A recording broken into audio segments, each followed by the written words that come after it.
Olá, terceiro ano, tudo bem com vocês?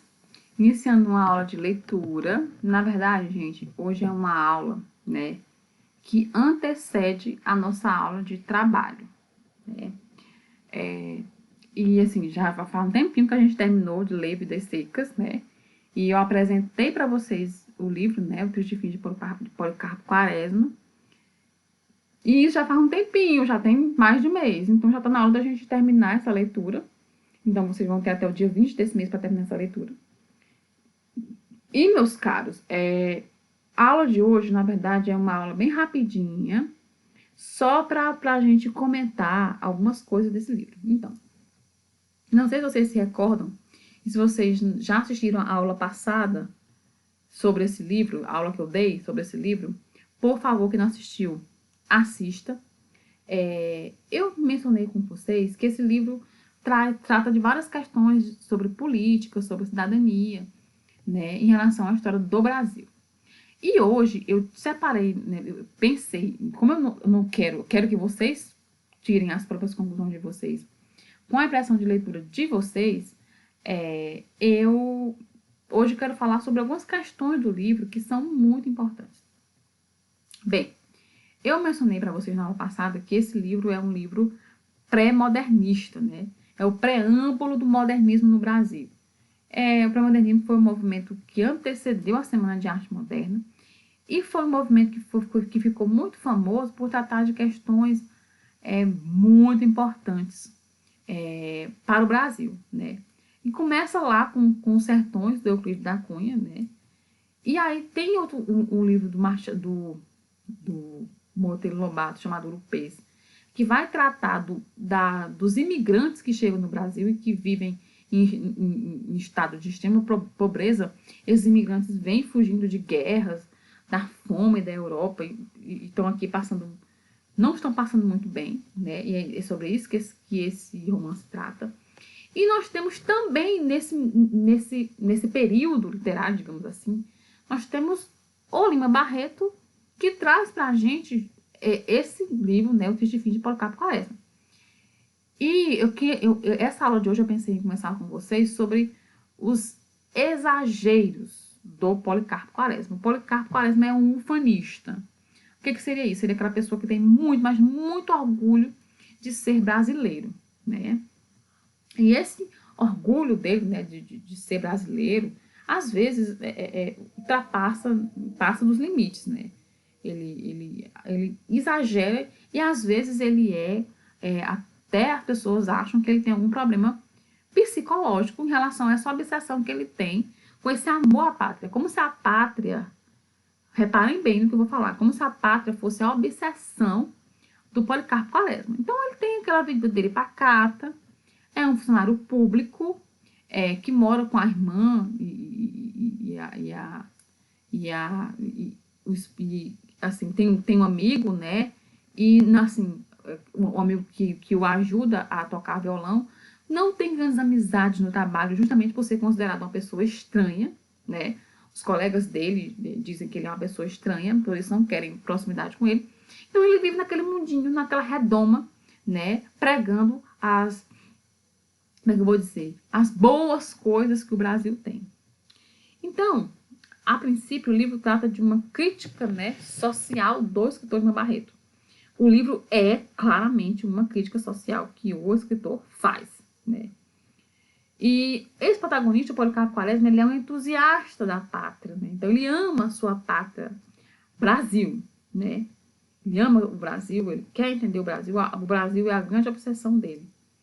E ele orgulha-se dessa brasilidade, né? E acha que todos nós brasileiros, todos os brasileiros deveriam se orgulhar de pertencer a um país tão maravilhoso, um país de proporção continental, um país miscigenado, um país com várias culturas, com vasto folclore. Então, para ele, são vários os motivos pelos quais os brasileiros devem sentir, como é que eu vou dizer, orgulho, né, do Brasil. E aí eu trouxe aqui alguns exageros, né, do protagonista. Primeiro que ele só toca instrumentos brasileiros, como o violão, né? Ele quer aprender a tocar a viola caipira, porque ele quer aprender a tocar um instrumento que nasceu aqui no Brasil. Ele só lê autores nacionais. Ele tem uma vasta biblioteca na casa dele, mas só de autores nacionais e sobre o folclore brasileiro, né? Ele gosta muito de estudar as lendas, as questões culturais do Brasil.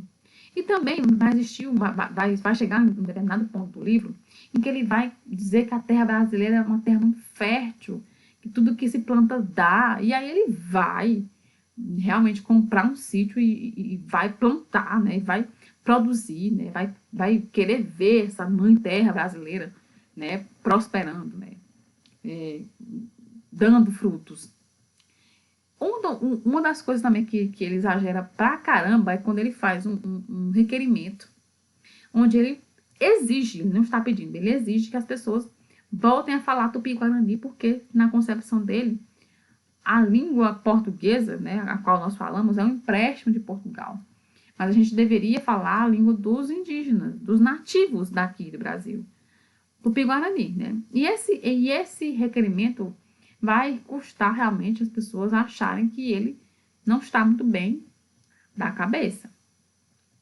E ele também começa a confrontar, né, grandes autoridades, e isso aí já é mais para o final do livro, né? Ele começa a confrontar pessoas que têm uma certa autoridade que podiam claramente mandar fazer algum mal a ele.